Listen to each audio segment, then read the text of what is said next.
Hello guys, আসসালামু আলাইকুম। আশা করি সবাই ভালো আছেন। বরাবরের মতোই আমি আলম রয়েছি আপনাদের সাথে। Welcome to my YouTube channel Alam tech and shorts. আজ আরেকটি নতুন টপিক নিয়ে হাজির হলাম।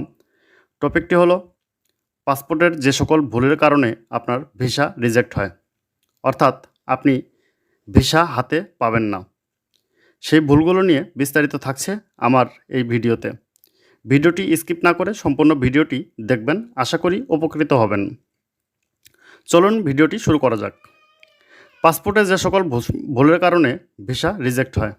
নিজের নামের বানানের ভুল, যেমন পাসপোর্টে নাম মোহাম্মদ খায়রুল এনাম, সার্টিফিকেটে বা এনআইডিতে খায়রুল আলম। এখানে নামের অনেকটা পার্থক্য রয়েছে, সেক্ষেত্রে কিন্তু আপনার ভিসাটি বাতিল হতে পারে। ভিসা বাতিল হওয়ার 2 নম্বর কারণ হিসেবে আপনার হতে পারে পিতামাতার নামের বানানের ভুল। পিতামাতার নামের সাথে যদি আপনার পাসপোর্টের নামের বানান অমিল থাকে, তাহলে ভিসা রিজেক্ট হতে পারে। তাই ভিসার ডকুমেন্ট জমা দেওয়ার আগে অবশ্যই আপনি পিতামাতার নাম ভালোভাবে চেক করে নেবেন। 3 নম্বর কারণ হলো স্থায়ী ও বর্তমান ঠিকানা ভুল। আপনার স্থায়ী ও বর্তমান ঠিকানা যদি একই হয়, তাহলে সেভাবেই ফর্ম পূরণ করবেন। আর যদি ভিন্ন হয়, তাহলে বর্তমান ঠিকানার সঠিক প্রমাণপত্র হিসাবে আপনি যদি সার্ভিস হোল্ডার হয়ে থাকেন, তাহলে জবের এনওসি, আর যদি ব্যবসায়ী হয়ে থাকেন, বিজনেসের ট্রেড লাইসেন্স এর কপি ও আপনার বাসার একটি ইউটিলিটি বিল জমা দিতে ভুলবেন না, অন্যথায় আপনার ভিসাটি বাতিল হতে পারে। 4 নম্বর ভুল, জন্ম তারিখ অমিল। অনেকের জন্ম তারিখ অমিল থাকে, এনআইডিতে একরকম, পাসপোর্টে অন্যরকম। তাদের জন্য পরামর্শ হলো আপনি আগে এফিডেভিট করে জন্ম তারিখ সংশোধন করবেন, তারপর ভিসার জন্য ডকুমেন্ট জমা দিবেন, অন্যথায় আপনার ভিসাটি রিজেক্ট হতে পারে।